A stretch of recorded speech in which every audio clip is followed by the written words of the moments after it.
Hello friends, आज हम बात करने वाले हैं सहारा रेगिस्तान के बारे में। दुनिया के सबसे बड़े रेगिस्तान सहारा का नाम सुनकर सिर्फ रेत, धूल, गर्मी जहन में आती है। लेकिन क्या कोई सोच सकता है कि इस जगह पर कभी जीवन भी हुआ करता था? अफ्रीका महाद्वीप में वर्ग मील के क्षेत्र में फैले रेत के इस महासागर को अरबी भाषा में अस-सागर अल-कुर्रा अर्थात महान रेगिस्तान कहा जाता है। गर्म रेत के विशाल टीलों वाले दुनिया के सबसे बड़े मरुस्थल सहारा में 5000 साल पुराने कब्रिस्तान में एक औरत की अस्थियां मिली, जिसे उसके 2 बच्चों के साथ दफनाया गया था। तो आप क्या कहेंगे, चमत्कार? नहीं, इससे साफ है कि सहारा में कभी जीवन था। शोधकर्ता तो यहाँ तक कह रहे हैं कि सहारा रेगिस्तान कभी हरा भरा और उपजाऊ भी था। सहारा रेगिस्तान के चप्पे चप्पे से परिचित जानकारों का कहना है कि 6000 साल पहले तक वहाँ हरियाली थी। उत्तरी अफ्रीका का बड़ा हिस्सा पेड़ों और झीलों से भरा हुआ था। स्वाभाविक तौर पर क्षेत्रफल में ऑस्ट्रेलिया से बड़े इस इलाके पर जीवन भी था। शिकागो विश्वविद्यालय के एक अनुसंधान दल दक्षिणी पूर्वी अल्जीरिया में डायनासोर के अवशेष तलाश रहा था। तभी उन्हें एक विशालकाय कब्रिस्तान का पता चला। विस्तृत खोज पर इंसानों के साथ ही पशुओं, बड़ी मछलियों और मगरमच्छों के अवशेष भी मिले। नेशनल जियोग्राफिक द्वारा प्रकाशित रिपोर्ट के मुताबिक 2005 और 2006 में भी इस स्थान पर 200 कब्रों का पता लगाया गया था। सहारा के हरे भरे नाइजर में जीवाश्मों का अध्ययन कर रहे वैज्ञानिक को सहारा रेगिस्तान में मिले जीवाश्मों से मांसाहारी डायनासोर के 2 नए प्रकारों की पहचान भी हुई, जिनके बारे में पहले कोई जानकारी नहीं थी। 2008 में एक्टा पोलोनिका जर्नल में प्रकाशित एक खबर में कहा गया कि एक डायनासोर शायद जीवित जानवरों को शिकार करता था और दूसरा मृत और अधकाय प्राणियों को खाता था। दोनों बड़े मांसाहारी समूहों का प्राचीन रिकॉर्ड बताता है कि यह अफ्रीका, दक्षिण अमेरिका और भारत में कम से कम 5 करोड़ साल पहले रहे होंगे। दूसरे प्रकार का नाम इओकारकेरिया डायनोसिर रखा गया है, जिसके दांत ब्लेड की तरह तेज थे। इससे अनुमान लगाया जाता है कि वह जीवित जानवरों का शिकार करता था। क्रिप्टोपस पेलियोस नामक डायनासोर की लंबाई 25 फीट रही होगी और आधुनिक लगड़बग्घे की तरह यह भी मुर्दाखोर था।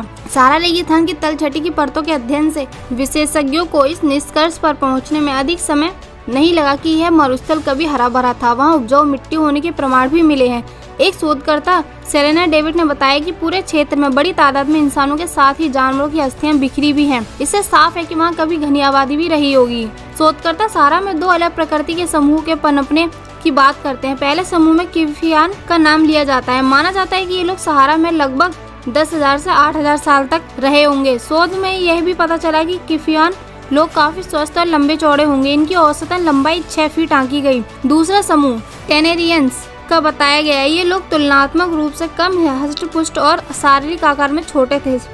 7000 और 450 साल पहले यहाँ बसते थे। यहाँ कम होते संसाधनों की ओर इशारा करता है।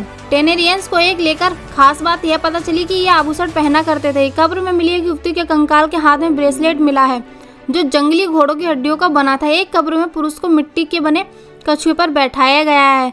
अंदाजा लगाया जाता है कि उसे किसी धार्मिक अनुष्ठान के तहत दफनाया गया होगा। एरिजोना विश्वविद्यालय के जैव पुरातत्व चैरिस का कहना है कि एक बार तो विश्वास नहीं होता था कि 2 विभिन्न तरह की सभ्यताएं सहारा रेगिस्तान में पनपी होंगी। 2 अलग तरह के लोग, उनकी शारीरिक बनावट के साथ ही रहने के तौर तरीके और खान पान में भी अंतर देखा गया। स्टोजांकोस्वास्की ने बताया कि कब्र में पुरुष को देखकर साफ तौर पर लगता है कि उसके पैर काफी मजबूत और लंबे रहे होंगे। वह किफियान का था। उनका खान पान काफी पौष्टिक रहा होगा। दूसरी तरफ पशुओं की अस्थियों के बारे में हाथियों, जिराफ आदि की अवशेषों का अध्ययन करने वाली वियना की म्यूजियम ऑफ नेचुरल हिस्ट्री की पुरातत्व हिलेन जोसे ने चौंकाने वाली बात यह कही कि वहाँ पशुओं की हड्डियां वर्तमान में केन्या के सेरेनगेटी में पाए जाने वाले पशुओं से मिलती हैं। अब सबसे बड़ा सवाल यह है कि हरा भरा रेगिस्तान कैसे सूख गया? ये अचानक हुआ या वर्षों पुरानी प्रक्रिया का परिणाम? इस बारे में तरह की बातें होती गई। वैज्ञानिकों के एक धड़े का कहना है कि पृथ्वी की कक्षा में छोटे से अंतर से ऐसा हुआ था। कुछ विशेषज्ञों इसे सदियों की प्रक्रिया करार दे रहे हैं, लेकिन चर्चा इस बात की भी थी कि पर्यावरण के साथ मनुष्यों की छेड़खानी और ग्लोबल वार्मिंग भी इसकी वजह हो सकती है। तो फ्रेंड्स, आपको ये जानकारी कैसी लगी? वीडियो को लाइक और चैनल को सब्सक्राइब करना ना भूलें।